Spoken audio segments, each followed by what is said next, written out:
السلام علیکم ورحمۃ اللہ وبرکاتہ۔ بات ہو رہی ہے جنت کی، تو بات کرتے ہیں جنت کے محلوں کی، جنت کے خیموں کی، جنت کے کمروں کی۔ خیمہ آپ میں سے وہ لوگ جو نہیں سمجھتے، خیمہ کہتے ہیں ٹینٹ کو، اور محل پیلس اور کمرے روم کو۔ تو چونکہ چینل پر بہت سارے ایسے لوگ بھی ہیں جو ووکیبلری ان کی اردو کی اتنی سٹرونگ نہیں ہے، اتنی مضبوط نہیں ہے، اس لیے ہم انگریزی کے الفاظ کا بھی استعمال تھوڑا تھوڑا ساتھ میں کرتے رہتے ہیں۔ بہرحال اللہ سبحانہ و تعالی ارشاد فرماتا ہے، سورۃ الزمر کی آیہ مبارکہ ہے کہ لیکن جنہوں نے اپنے رب سے تقوی اختیار کیا، یعنی اپنے رب سے ڈرے کہ ایک دن اس کے آگے میں نے حاضر ہونا ہے، میں اپنے اعمال کا اس کیا جواب دوں گا۔ لیکن الذین اتقوا ربہم، تو اپنے رب کے آگے حاضر ہونے سے ڈرے، اپنے گناہوں پہ نادم ہوئے، اپنے کیے کے اوپر شرمندہ اور اس سے توبہ استغفار کی، اور نیک کام کرتے رہے اور خلوص نیت کے ساتھ کرتے رہے، رب کی رضا کے لیے کرتے رہے، تو ایسے لوگوں کے لیے کیا ہے ان کے رب کے ہاں؟ لَهُمْ غُرَفٌ مِّن فَوْقِهَا غُرَفٌ مَّبْنِيَّةٌ تَجْرِي مِن تَحْتِهَا الْأَنْهَارُ وَعَدَ اللَّهَ لَا يُخْلِفُ اللَّهُ الْمِيعَادَ۔ تو ایسے لوگوں کے لیے ایسے بلند محل بنائے ہیں ان کے رب نے۔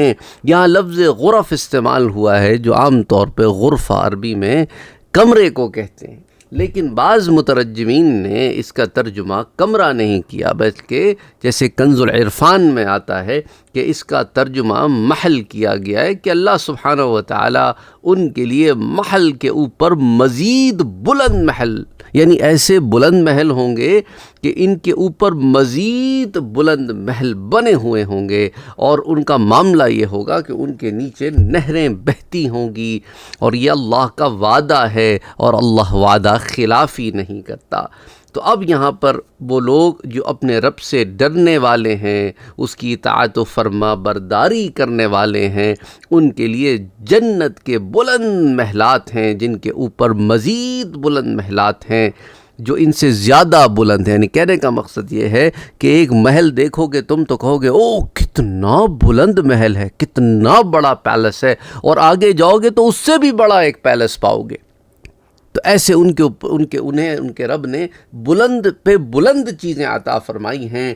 اور یہ کمرے اس لیے اس کا ترجمہ نہیں کیا گیا کیونکہ باقی آیا جو مبارکہ جو ہے وہ ان کے نیچے نہریں بہتی ہوئی کا جو ذکر ہے، تو اس سے علماء نے محل مراد لیا ہے۔ اور وہ ایسے، اور غرفہ کا لفظ کیوں استعمال کیا گیا؟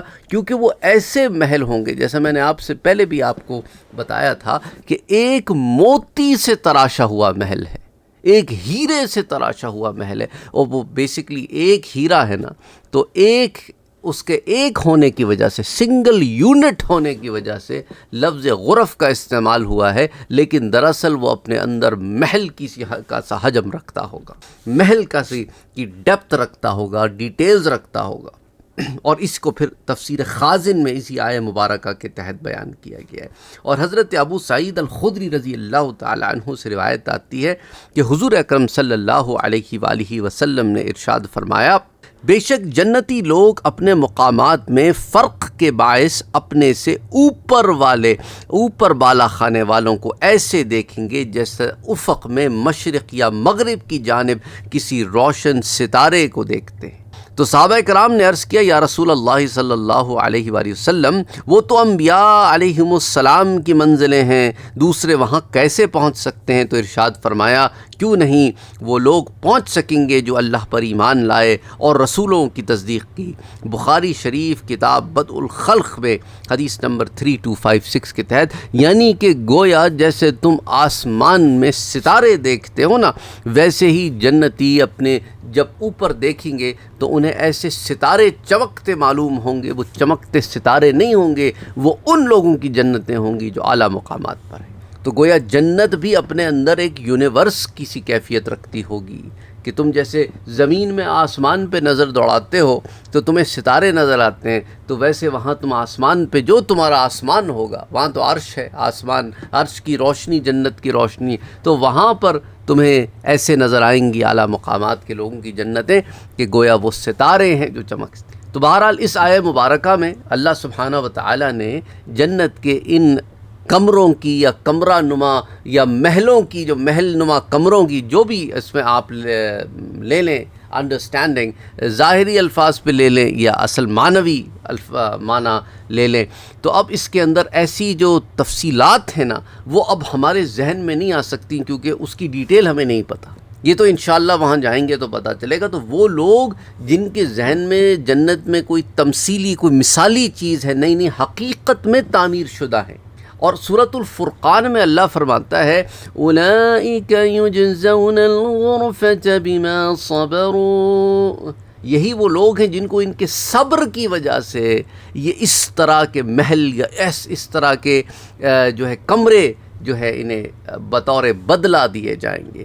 تو یہ ان کے نیک عمل کا بدلہ ہوگا جو ان کو یہ عطا ہوگا۔ اور بعض علماء نے اس کا ترجمہ یہ بھی کیا ہے کہ اولئک یجزون الغرفة بما صبروا، انہیں ان کے صبر کے سبب جنت کا سب سے اونچا درجہ انعام میں دیا جائے گا۔ اور یہ دیکھیں نا، صبر کی بات میں جو بار بار آپ سے کرتا ہوں، تو صبر جو ہے وہ انسان کو کن کن مقامات پر پہنچا دیتا ہے، اس سے آپ اندازہ کریں۔ وَيُلَقَّوْنَ فِيهَا تَحِيَّةً وَسَلَامًا، اور اس بلند درجے میں دعائے خیر اور سلام کے ساتھ ان کا استقبال کیا جائے گا۔ اور یہ کون ہے؟ یہ صالح بندے ہیں جنہوں نے اپنے آپ کو گناہوں سے روکے رکھا اور مصائب و آلام پہ صبر کرتے رہے اور صبر کا دامن نہیں چھوڑا۔ تو اس آیہ مبارکہ میں اور اس کے بعد والی آیہ مبارکہ میں جس میں اللہ فرماتا ہے، آیہ 76 ہے سورہ الفرقان کی، 75 اور 76 آیہ مبارکہ، 76 میں اللہ فرماتا ہے کہ خالدین فیہا حسنت مستقرا ومقاما، کہ ہمیشہ اس میں رہیں گے، کیا ہی اچھی ٹھہرنے اور قیام کرنے کی جگہ ہے۔ یعنی کہ وہ جو اللہ کی اطاعت کرتے ہیں، گناہوں سے بچتے ہیں، کفار کی طرف سے پہنچنے والی اذیتوں پہ صبر کرتے ہیں اور زندگی کے مصائب و آلام پہ صبر کرتے ہیں، استقامت کے ساتھ عبادت کرتے ہیں اور فقر و فاقے پہ صبر کرتے ہیں، زندگی کی آزمائشوں اور امتحانات پہ صبر کرتے ہیں، تو یہ وہ لوگ ہیں کہ جن کے لیے اللہ نے جنت کا اونچا درجہ انعام میں تیار کیا ہے۔ اور اس بلند درجے میں دعائے خیر اور سلام کے ساتھ ان کا استقبال کیا جائے گا، اور یہ استقبال یوں ہوگا کہ فرشتے دعائے خیر اور سلام کے ساتھ ان کی تعظیم و تکریم کریں گے، یا یوں ہوگا کہ اللہ ان کی طرف سلام بھیجے گا۔ مزید ارشاد فرمایا کہ وہ اس بلند درجے میں ہمیشہ رہیں گے، اور کیا ہی اچھی ٹھہرنے اور قیام کرنے کی جگہ ہے۔ اور یہ تفصیلات تفسیر مدارک میں بھی آتی ہیں اسی آیہ مبارکہ کے تحت، اور تفسیر خازن میں بھی آتی ہیں اسی آیہ مبارکہ کے تحت۔ اور آپ سورہ سبا اٹھا کے دیکھیں تو اللہ سبحانہ و تعالی یہاں پر بھی ذکر فرماتا ہے۔ اب یہاں پر اس آیہ مبارکہ کو غور سے سننا، اللہ یہاں پر دو چیزوں کے بارے میں ذکر فرماتا ہے، ایک تمہارا مال اور دوسری تمہاری اولاد۔ وَمَا أَمْوَالُكُمْ وَلَا أَوْلَادُكُمْ بِالَّتِي تُقَرِّبُكُمْ عِندَنَا زُلْفَىٰ، اللہ فرماتا ہے اور تمہارا مال اور تمہاری اولاد یہ اس قابل نہیں کہ تمہیں ہمارے قریب کر دے، مگر إِلَّا مَنْ آمَنَ وَعَمِلَ صَالِحًا، لیکن کیا تمہیں ہمارے قریب کرے گا؟ وہ یہ ہے کہ تم ایمان لاؤ اور پھر ایمان لانے کے بعد نیک عمل کرو، تو پھر وہ ہمارے قریب تمہیں کر دے گا۔ فَأُولَئِكَ لَهُمْ جَزَاءُ الضِّعْفِ بِمَا عَمِلُوا وَهُمْ فِي الْغُرُفَاتِ آمِنُونَ، تو پھر کیا معاملہ ہوگا ان لوگوں کے لیے؟ ان کے اعمال کے بدلے میں کئی گنا جزا ہے، اور وہ جنت کے بالا خانوں میں امن و چین سے ہوں گے۔ تو یہاں پر غرفات کا جو ذکر ہے وہ بالا خانوں کے معنی میں۔ اچھا، اب آپ دیکھیں نا کہ کفار جو ہے وہ اپنے مال اور اپنی اولاد کی وجہ سے لوگوں پر فخر و تکبر کرتے تھے۔ ہم نے کفار مکہ کے حالات میں بھی یہ بات پڑھی کہ جب حضور صلی اللہ علیہ وآلہ وسلم کے بیٹے عبداللہ کا انتقال ہو گیا تو کفار نے حضور سے یہ کہا کہ بھئی اب آپ کی تو جڑ کٹ گئی، آپ کے تو کوئی نر اولاد ہی نہیں ہے۔ تو پھر اللہ سبحانہ و تعالیٰ نے اس کا جواب دیا کہ نہیں، ان شانیہ کا هو الابتر، اے میرے نبی آپ کے جو دشمن ہیں نا وہ بے نام و نشان رہیں گے۔ اور آج آپ دیکھتے ہیں کہ حضور کی آل اولاد کی عزت و تکریم کہاں ہے، اور کون کہتا ہے کہ میں فنا کافر کا بیٹا ہوں، کون کہتا ہے کہ میں ابو جہل کا یا ابو لہب کا یا عتبہ کا یا شیبہ کا یا ولید ابن مغیرہ کا میں ان کا بیٹا ہوں؟ کوئی نہیں کہتا، کوئی ان لوگوں سے نسبت نہیں جوڑتا۔ تو اگر ایمان والے ہوگے تو تمہارا ایمان تمہیں فائدہ دے گا، اور اگر ایمان والے نہیں ہوگے تو تمہارا مال اور تمہارا دولت یہ سب بیکار ہے۔ اسی لیے اللہ نے کیا کیا کہ تب کیا کہا کہ تبت یدا ابی لہب وتب ما اغنی عنہ مالہ وما کسب، کہ ابو لہب اس کے دونوں ہاتھ ٹوٹے اور وہ برباد ہو گیا۔ یہ ہاتھوں کا ٹوٹنا عربی زبان میں ایک محاورہ ہے، اس پر پھر کبھی بات کریں گے۔ لیکن اللہ نے فرمایا آگے کہ دیکھو اس کا جو اولاد ہے، اس کی جو اولاد ہے اور اس نے جو کمایا ہے، اس میں سے کسی چیز نے اسے نفع نہیں دیا، نہ اس کے مال نے، نہ اس کے ہاتھوں نے جو کمایا، کچھ چیز اسے نفع بخش نہ ہوئی، کسی چیز کا اسے فائدہ نہ ہوا، کیونکہ اس کے پاس ایمان نہیں تھا۔ تو جو ایمان والا ہوتا ہے اصل میں فائدہ ایمان اور اس کے بعد عمل صالح، یعنی کہ اگر عمل صالح کرو گے اور ایمان نہیں ہوگا تو فائدہ نہیں۔ ایمان کے ساتھ عمل صالح ہو، ایمان کے ساتھ نیک کام ہو تو پھر فائدہ ہوگا۔ تو اس لیے اللہ نے فرمایا کہ صالح مومن جو مال کو اللہ کی راہ میں خرچ کرتا ہے، اسی کا مال اسے اللہ کے قرب کا ذریعہ بنتا ہے، اور اس کے علاوہ کسی کے لیے اس کا مال قرب الہی کا سبب نہیں بنتا۔ اور یوں ہی اس مومن کی اولاد قرب الہی کا ذریعہ ہے جو انہیں نیک علم سکھائے، دین کی تعلیم دے، صالح اور متقی بنائے، ورنہ کسی کی اولاد اس کے لیے قرب خداوندی کا ذریعہ نہیں ہوتی۔ اور ساتھ یہ بھی یاد رہے کہ صالحین، صالح مومنین، ان کے لیے ایک نیکی کے بدلے 10 سے لے کر 700 گنا تک کا بدلہ ہے، بلکہ اس سے بھی زیادہ ہے، کیونکہ اللہ قرآن میں فرماتا ہے کہ إِلَّا الَّذِينَ آمَنُوا وَعَمِلُوا الصَّالِحَاتِ فَلَهُمْ أَجْرٌ غَيْرُ مَمْنُونٍ، وہ لوگ جو ایمان لاتے ہیں اور نیک عمل کرتے ہیں ان کے لیے کبھی نہ ختم ہونے والا اجر ہے۔ سبحان اللہ۔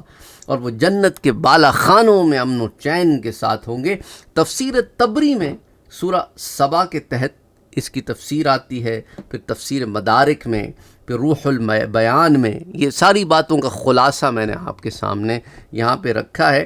اور اسی طرح ایک روایت ہے جو صحیح مسلم شریف میں آتی ہے، کتاب البر والصلہ والآداب میں، حضرت ابو ہریرہ رضی اللہ تعالیٰ عنہ اس کے راوی ہیں کہ حضور اکرم صلی اللہ علیہ وآلہ وسلم نے ارشاد فرمایا کہ اللہ تمہاری صورتوں اور تمہارے مال و دولت کی طرف نہیں دیکھتا، البتہ وہ تمہارے دلوں اور تمہارے اعمال کو دیکھتا۔ حدیث 2564۔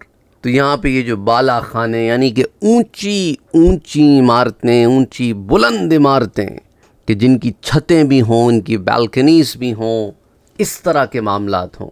اچھا، پھر سورہ صف میں آ جائیں، اس کی آیت نمبر 12 دیکھتے ہیں، جس میں اللہ سبحانہ و تعالیٰ ارشاد فرماتا ہے کہ یغفر لکم ذنوبکم ویدخلکم جنات تجری من تحتها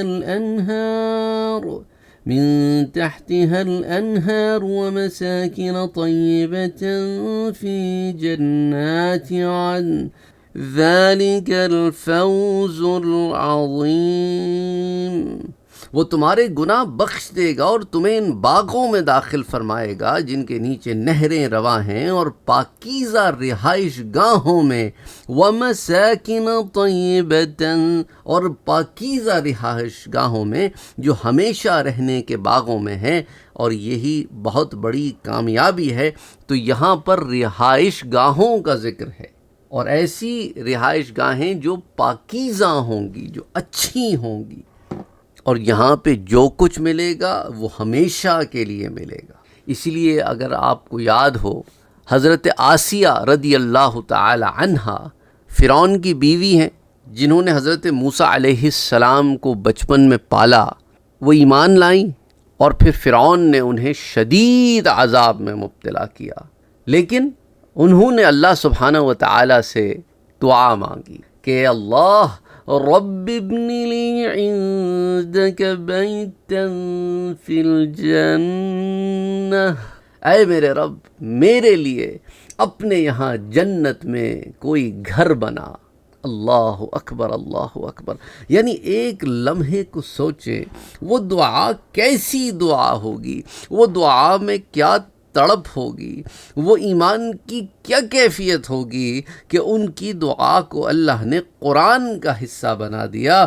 وَضَرَبَ اللَّهُ مَثَلًا لِّلَّذِينَ آمَنُوا امْرَأَتَ فِرْعَوْنَ إِذْ قَالَتْ رَبِّ ابْنِ لِي عِندَكَ بَيْتًا فِي الْجَنَّةِ وَنَجِّنِي مِنْ فِرْعَوْنَ وَعَمَلِهِ وَنَجِّنِي مِنَ الْقَوْمِ الظَّالِمِينَ کہ اے میرے رب میرے لیے اپنے پاس جنت میں ایک گھر بنا۔ اللہ اکبر اللہ اکبر۔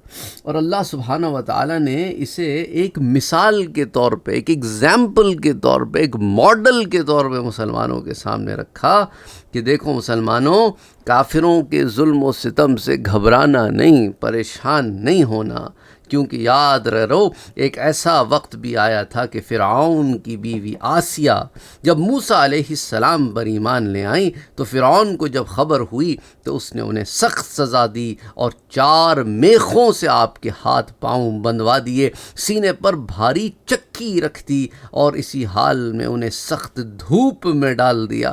جب فرعون کی سختیاں بڑھ گئیں تو حضرت آسیہ نے اللہ کی بارگاہ میں عرض کی کہ اے میرے رب میرے لیے اپنے پاس جنت میں گھر بنا دے۔ اللہ نے ان کا جنتی مکان ان پر ظاہر کیا اور اس کی خوشی میں ان پر فرعون کی سختیوں کی شدت آسان ہو گئی۔ پھر عرض کی کہ مجھے فرعون اس کے کفر و شرک اور ظلم سے نجات دے اور مجھے فرعون کے دین والے ظالم لوگوں سے نجات عطا فرما۔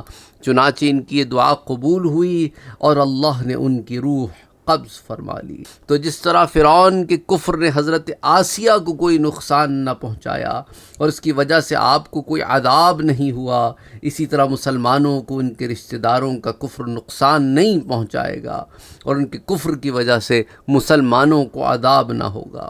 تفسیر خازن اسی آیہ مبارکہ کے تحت یہ تفصیل آتی ہے، اور پھر تفسیر جلالین میں بھی اسی آیہ مبارکہ کے تحت اب اس میں یہ جو الفاظ ہیں اِذْ قَالَتْ رَبِّ ابْنِ لِي عِندَكَ بَيْتًا فِي الْجَنَّةِ، تو یہ جو بیت ہے نا یعنی گھر، تو جنت میں گھر کا کانسیپٹ بھی ہے جہاں تم رہو گے، جو تمہاری رہائش گاہ ہوگی، جو تمہاری پاکیزہ رہائش گاہ ہوگی، جو محلوں جیسی ہوگی، اور ایک نہیں محلوں پہ محل ہوں گے۔ اللہ اکبر۔ اب حضرت آسیہ فرعون کی بیوی یعنی ملکہ ہیں، دی ایمپرر تھا نا وہ فرعون، کوئی چھوٹا موٹا بادشاہ تو نہیں تھا نا، اس کی ایمپائر تھی۔ تو ایسی ملکہ کو جب اللہ جنت میں گھر عطا فرمائے گا تو کیا خیال ہے کوئی چھوٹا موٹا گھر ہوگا؟ ہرگز نہیں۔ فرعون کے محل تو اس محل کے ایک کونے میں آ جائیں جو اللہ سبحانہ و تعالی محل جنتیوں کو عطا کرے گا، اور ایسی جنتی عورت جس کا ذکر قرآن میں آیا ہے اور یہ بھی بتایا ہے کہ اللہ نے انہیں ان کا گھر دکھایا، تو وہ گھر کیسا ہوگا کہ جس کو دیکھنے کے بعد پھر انہیں ہر مشکل ہی نہ لگی۔ اللہ اکبر اللہ اکبر۔ تو جنت میں وہ گھر زیادہ درجے والا ہے جس میں بندے کو اللہ کا قرب زیادہ ہو، یاد رکھو، اور اللہ کی محبت میں، اس سے ملاقات کے شوق میں، اس دنیا سے بے رغبتی اور رب کے ہاں جانے کی ایک تڑپ، ایک تمنا، اور یہ ایسی دعا یہ جائز ہوتی ہے اس طرح کہ بندہ یہ نہیں کہ موت نہیں مانگ رہا، یہ ہوتا ہے کہ رب کی ملاقات کا شوق ہے اس میں، اور اللہ سے پناہ طلب کرنا اور اس کی بارگاہ میں التجا کرنا، مشکلات اور مصائب میں اللہ سبحانہ و تعالی سے مانگنا، اور پھر مانگ کے مطمئن ہو جانا اور مانگتے رہنا، کیونکہ اللہ ہی کی ذات ہے جو عطا کرتی۔ امام ترمذی نے حضرت علی رضی اللہ تعالی عنہ کی روایت نقل کی ہے کہ حضور اکرم صلی اللہ علیہ وآلہ وسلم نے ارشاد فرمایا کہ جنت میں کچھ ایسے کمرے ہوں گے کہ ان کا اندرون بیرون سے اور بیرون اندرون سے نظر آئے گا، یعنی اندر باہر ویزیبل ہوں گے۔ اور ایک دیہاتی کھڑا ہوا اور اس نے کہا کہ اے اللہ کے رسول صلی اللہ علیہ وآلہ وسلم، یہ کمرے کس کو ملیں گے؟ آپ صلی اللہ علیہ وآلہ وسلم نے فرمایا جو لوگوں کے ساتھ اچھے کلام سے پیش آئے، اچھی بات کرے، جس کے اندر اخلاق ہو، تمیز ہو، تہذیب ہو، گالم گلوچ نہ کرتا ہو، لوگوں کے دل نہ توڑتا ہو، الٹی پٹھی باتیں نہ کرتا ہو، لڑائی جھگڑے نہ کرتا ہو، بلکہ اچھے احسن طریقے سے بات کرتا ہو، خوش کلامی ہو جس کے اندر، اور پھر دوسروں کو کھانا کھلائے، روزے پر مداومت کرے، اور رات کو جب لوگ سو جائیں تو وہ نماز پڑھے۔ اللہ اکبر، اللہ اکبر، یعنی روزے رکھنے والا، راتوں کو نمازیں پڑھنے والا، لوگوں کو کھانا کھلانے والا، اور لوگوں سے اچھے کلام کرنے والا۔ یعنی اس میں حقوق العباد بھی آ گیا، حقوق النفس بھی آ گیا، اور پھر حقوق اللہ بھی آ گیا۔ اچھا، لوگوں سے کلام کا کرنا، ان کو کھانے کا کھلانا، یعنی لوگوں پہ خرچ کرنا، چیریٹیبل ورک کرنا، لوگوں کی ضرورتوں کو پورا کرنا، جو اللہ نے تمہیں استطاعت دی ہے ان سے اچھی بات کرنا، یہ حقوق العباد میں آ گیا۔ اور پھر رات کا کچھ حصہ سونا اور کچھ حصہ عبادت کا کرنا، یہ حقوق اللہ اور حقوق النفس دونوں کو آ گیا، کہ کچھ آرام بھی کر لیا، کچھ عبادت بھی کر لی۔ اور پھر روزوں کا رکھنا، یہ تمہارے لیے بہتر ہے، کیونکہ یہ تمہارے نفس کو تقویت بخشتا ہے اور تمہیں گناہوں سے بچاتا ہے۔ تو اس میں بھی حقوق النفس اور حقوق العباد دونوں آ گئے، کہ اپنے آپ کو گناہوں سے بچانا بھی تو آپ کے اوپر ایک حق ہے۔ ترمذی شریف میں کتاب البر والصلہ میں یہ روایت آتی ہے، اور صحیحین میں یعنی امام بخاری اور امام مسلم ایک روایت لاتے ہیں حضرت ابو موسیٰ الاشعری رضی اللہ تعالی عنہ سے، کہ حضور اکرم صلی اللہ علیہ وآلہ وسلم نے ارشاد فرمایا کہ مومن کو جنت میں ایک ایسا خیمہ ملے گا، ایک ٹینٹ ملے گا، جو ایک کھوکھلے موتی سے بنا ہوگا، یعنی ہالو موتی سے بنا ہوا ہوگا، ہالو پرل۔ اس کی لمبائی کیا ہوگی پتہ ہے؟ 60 میل، طولها 60 میلاً، 60 میل لمبا ٹینٹ کبھی دیکھا ہے؟ 60 میل یعنی 100 کلومیٹر سے بھی تھوڑا زیادہ۔ اللہ اکبر، اللہ اکبر، یعنی سمجھ لیں ایک پورا آپ کا کوئی بڑا شہر آ جائے اس میں 60 میل کس کو بولتے ہیں، اتنا لمبا ایک خیمہ ہے، اور موتی سے بنا ہوا ہے۔ اور اس کے اندر اس مومن کے لیے کئی بیویاں ہوں گی، فیہا اہلون، کئی بیویاں ہوں گی، وہ باری باری ان کے پاس جائے گا تو وہ ایک دوسرے کو نہیں دیکھ سکیں گی۔ یعنی اللہ سبحانہ و تعالیٰ نے اتنے بڑے خیمے میں جو اس کی بیویاں رکھی ہوں گی، تو وہ بیویاں اس خیمے میں ہوں گی، پر وہ بیویاں ایک دوسرے کو نہیں دیکھ سکیں گی، کہ اتنی دور دور ایک دوسرے سے وہ بیویاں ہوں گی۔ 60 میل تو بہت بڑا ڈسٹینس ہوتا ہے نا، کوئی 3-4 میل پر بھی ہو تو آپ اس کو نہیں دیکھ سکتے، تو وہ ایک ایک بیوی کے پاس جائے گا۔ اللہ سبحانہ و تعالیٰ اسے وہ قوت عطا فرمائے گا کہ وہ ایک ایک بیوی کے پاس جائے گا، اور کتنی بیویاں ہوں گی اللہ بہتر جانتا ہے۔ یہ جنت کی حوروں کا ذکر ہو رہا ہے یہاں، بخاری شریف کتاب بدء الخلق اور مسلم شریف کتاب الجنہ میں۔ تو اسی طرح ایک اور صحیح حدیث میں آتا ہے، ترمذی شریف کتاب الجنائز میں بھی ایک حدیث آتی ہے۔ بہرحال ایک حدیث میں آتا ہے کہ جو اللہ کے لیے کوئی مسجد بناتا ہے، اللہ اس کے لیے جنت میں ایک گھر بناتا ہے۔ اور حدیث قدسی میں آیا ہے کہ جو شخص اپنے لخت جگر کے مرنے پر اللہ کی تعریف کرتا، یعنی اپنا پیارا چلا گیا، اپنا لخت جگر چلا گیا، اپنی اولاد چلی گئی، پر وہاں پر بھی انا للہ و انا الیہ راجعون پڑھتا ہے، صبر کرتا ہے، تو اللہ فرماتا ہے کہ میرے بندے کے لیے جنت میں ایک گھر بناؤ اور اس کا نام بیت الحمد رکھ دو۔ یہ ترمذی شریف کتاب الجنائز میں روایت آتی۔ تو مسجد کے بنانے میں ہیلپ کرنا یا مسجد کا بنانا، یہ جنت میں، اور جنت کا گھر یہ نہ سمجھنا کوئی چھوٹا 120 گھر کا گھر، 120 گز کا، 50 گز، 80 گز کا ایسا کوئی پلاٹ مل جائے گا تمہیں، نہ، جنت کا گھر بتایا تو ہے، وہ عام گھر نہیں ہے، وہ ایسا گھر ہے کہ یہاں کے بڑے بڑے محل اس کے کسی کونے میں آ جائیں، وہ جنت کا گھر ہے۔ اور اسی طرح اللہ کی تعریف کرنا، جب کہ انسان پہ مصیبت آ جائے اس وقت بھی صبر کا دامن نہ چھوڑنا، یہ گھر بناتا ہے جنت۔ اور صحیحین میں عبداللہ ابن ابی اوفی اور حضرت ابو ہریرہ اور حضرت عائشہ صدیقہ ان سب سے روایت ہے رضی اللہ تعالی عنہم اجمعین کہ حضرت جبرائیل علیہ السلام نے نبی اکرم صلی اللہ علیہ وآلہ وسلم سے کہا ہادہ خدیجہ، یہ خدیجہ ہیں، ان کو ان کے رب کا سلام پہنچا دیجئے اور یہ خوشخبری بھی سنا دیجئے کہ جنت میں ان کے لیے موتی کا گھر ہے۔ اللہ اکبر، اللہ اکبر۔ ان یبشرها ببیت فی الجنت من قصب لا صخب، اس کے اندر کیا ہے؟ کوئی شور و غب نہ ہوگا، لا صخب فیہ ولا نصب، اور نہ اس میں تھکن ہوگی۔ جنت میں کوئی تھکان نہیں ہے، کوئی شور نہیں ہے، اتنی زیادہ غلاموں کی پریزنس میں بھی شور نہیں ہے، سکون ہے۔ بخاری شریف کتاب مناقب الانصار اور مسلم شریف کتاب فضائل الصحابہ میں روایت آتی ہے، اور صحیحین میں ہی یعنی بخاری اور مسلم شریف میں حضرت انس رضی اللہ تعالی عنہ سے ایک روایت آتی ہے کہ حضور اکرم صلی اللہ علیہ وآلہ وسلم نے ارشاد فرمایا کہ میں جنت میں داخل ہوا تو کیا دیکھتا ہوں کہ سونے کا ایک محل ہے، سونے کا ایک محل ہے۔ میں نے کہا یہ کس کا محل ہے؟ یعنی پورا محل سونے کا بنا ہوا ہے۔ اللہ اکبر، اللہ اکبر۔ اور سونا بھی جنت کا، پیورسٹ پیور، دنیا میں اس کا شائبہ بھی نہیں۔ بقصر من ذهب فقلت لمن هذا القصر، تو میں نے پوچھا یہ کس کا محل ہے؟ قالوا، تو فرشتوں نے کہا قریش کے ایک نوجوان کا۔ میں نے سمجھا کہ اس سے مراد میں ہی ہوں، فظننت انی انا ہوا فقلت ومن ہوا، تو میں نے کہا اچھا وہ قریش کا نوجوان کون ہے جس کا یہ محل ہے؟ قالوا لعمر ابن الخطاب، تو کہنے لگے یہ عمر ابن الخطاب کا محل ہے۔ اللہ اکبر، اللہ اکبر۔ حضرت عمر رضی اللہ تعالی عنہ کا محل ہے۔ بخاری شریف کتاب التعبیر اور مسلم شریف کتاب فضائل الصحابہ میں روایت آتی۔ اس سے اندازہ کرو مقام عمر ابن الخطاب امیر المومنین، حضور اکرم صلی اللہ علیہ وآلہ وسلم کے پیارے صحابی۔ اللہ اکبر، کیا مقام ہے کہ جنت میں محل ہے اور پورا سونے کا بنا ہوا ہے۔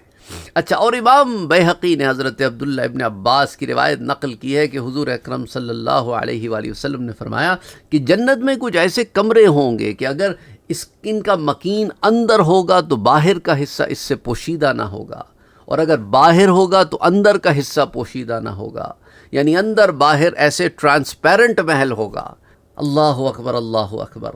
تو اندر باہر دونوں طرف آپ دیکھ سکتے ہوں گے، اندر سے باہر، باہر سے اندر۔ اب لوگ کہیں گے اس سے تو پرائیویسی نہیں افیکٹ ہوگی۔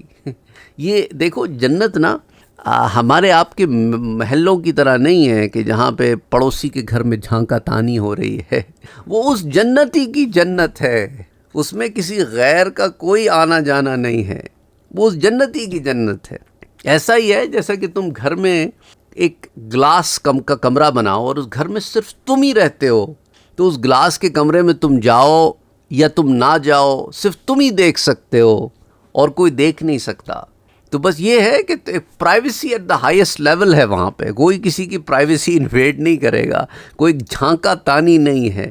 جنت کو ہمارے ہاں کے محلے نہ سمجھو کہ کسی کے گھر پہ ایسے وقت پہ گاڑی آ جائے، جس وقت پہ گاڑی نہیں آتی تو عورتیں کھڑکیوں میں پہنچ جاتی ہیں کہ ارے اس وقت اس گھر پہ کس کی گاڑی آئی ہے۔ یا محلے میں تم کوئی نئی کار لے آؤ تو سب کی نظر آ جاتی ہے، ارے فلانے نے تو نئی گاڑی خرید لی، فلانے کے گھر میں تو کام ہو رہا ہے، پتہ نہیں کیا کرا رہے ہیں، پتہ نہیں اتنا پیسہ کہاں سے آ گیا ان کے پاس۔ جنت ایسا نہیں ہے، جنت ایسی جگہ نہیں ہے۔ تو وہاں پہ جو اندر باہر دیکھ رہے ہو تو تم دیکھ رہے ہو، تمہارا گھر ہے، کوئی ہے ہی نہیں اور تمہارے علاوہ، تو کس نے دیکھنا ہے؟ تمہارے غلام ہیں، جنتی غلام ہیں، جنتی نوکر چاکر ہیں، وہ اندر باہر ہوتے ہیں، تمہارے گرد رہتے ہیں، چاہو تو انہیں بھیج دو، اکیلے رہو، خلوت اختیار کر لو۔ سمجھ آ رہی ہے بات؟ جنت کو سمجھو تو صحیح نا، پہلے جنت کو دنیا جیسا سمجھ رکھا ہے۔ بہرحال تو وہ کمرے ایسے ہوں گے کہ اندر باہر نظر آتے ہوں گے۔ تو صحابہ کا بھی دیکھیں، انہوں نے یہ نہیں پوچھا کہ پھر محلے والوں کو پتہ چل جائے گا، نہ نہ نہ، پوچھا کہ یا رسول اللہ صلی اللہ علیہ وسلم یہ کمرہ ملے گا کس کو؟ ایسے کمرے ملیں گے کس کو؟ تو آپ نے فرمایا جو اچھا کلام کرے اور پابندی سے روزے رکھے اور دوسروں کو کھانا کھلائے، سلام کو رواج دے۔ اس کے اندر اور بھی تفصیلات ہیں، اب آپ کہیں گے یہ حدیث تو آپ پہلے بھی بتا چکے، نہیں، اس میں تھوڑی اور تفصیلات ہیں۔ حضور نے کیا فرمایا؟ جو اچھا کلام کرے، اچھی بات کرے، اور اس کے بعد پابندی سے روزے رکھے اور دوسروں کو کھانا بھی کھلائے اور سلام کو رواج دے، وَأَفْشَ السَّلَامَ وَصَلِّ النَّاسَ نِيَامٍ، اور جب لوگ سو جائیں تو وہ نماز میں مشغول ہو جائے۔ عرض کیا گیا یعنی راتوں کو نمازیں پڑھنے والا۔ تو عرض کیا گیا اچھے کلام سے کیا مراد ہے؟ اچھے کلام سے کیا مراد ہے؟ ایک تو یہ ہے نا کہ لوگوں سے اچھے طریقے سے بات کا کرنا، لیکن اس کے اندر زبان کی پاکی کا بھی بڑا عمل دخل ہے۔ تو حضور نے فرمایا اس کا یہ کہنا کہ سبحان اللہ والحمد للہ ولا الہ الا اللہ واللہ اکبر، یعنی اللہ کی ذات بزرگی والی ہے، بے عیب ہے، اور تمام تعریفیں اللہ ہی کے لیے ہیں، اور اللہ کے علاوہ کوئی عبادت کے لائق نہیں، اور اللہ سب سے بڑا ہے، اللہ اکبر۔ اب اس بات پر اگر آپ غور کریں نا، یہ جو الفاظ ہیں، جو انسان صحیح معنی میں ان الفاظ کو ادا کرتا ہے، تمہارا کیا خیال ہے جو زبان رب کی تعریف کرتی ہے وہ گالی دے گی، وہ کسی کا دل توڑے گی؟ اس کو تو سارا وقت یہ خیال رہے گا کہ میری زبان تو وہ زبان ہے جس سے میں رب کا نام لیتا ہوں، جس سے میں محمد مصطفیٰ صلی اللہ علیہ وآلہ وسلم پہ درود پڑھتا ہوں، اب اس زبان سے گالی بھی دوں، اس زبان سے کسی کا دل بھی توڑوں؟ ایسا کیسے ہو سکتا ہے؟ ان ہاتھوں سے تو میں سجدے میں زمین پر ہاتھ رکھتا ہوں، ان ہاتھوں سے گناہ کیسے کر لوں؟ ان پیروں سے رب کے آگے قیام کرتا ہوں، ان پیروں سے گناہ کیسے کر لوں؟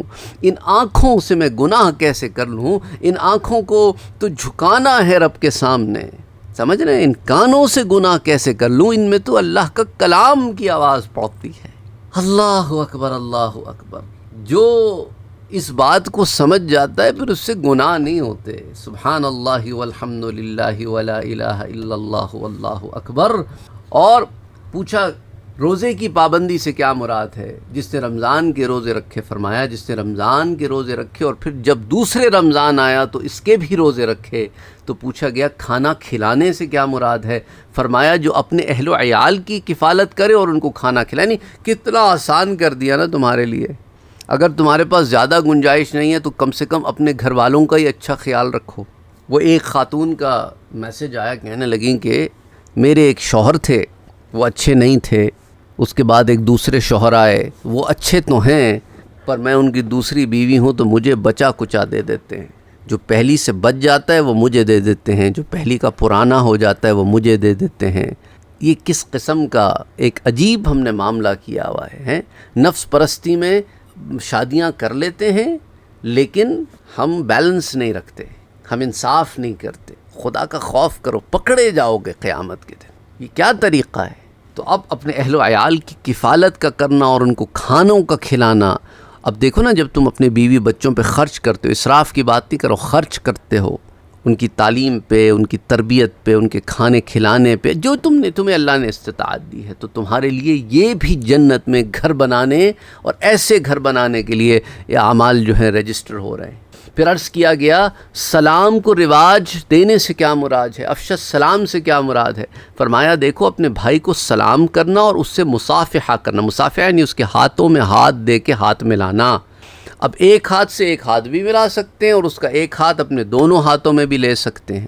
بعض جگہوں پہ یہ رواج ہے، جیسا میں نے آپ سے پہلے بھی ذکر کیا کہ البانیہ اور ترکی سے کافی اساتذہ کرام سے ہیں رہے میرے، تو وہاں پر ہم نے یہ چیز غور کی کہ وہاں پر جب کسی بزرگ سے ہاتھ ملاتے تو ان کے ایک ہاتھ کو اپنے دونوں ہاتھوں میں لیتے، اور کسی اپنے لیول پہ کسی شخص سے ہاتھ ملاتے تو پھر ایک ہاتھ کا ایک ہاتھ سے ملنا ہوتا۔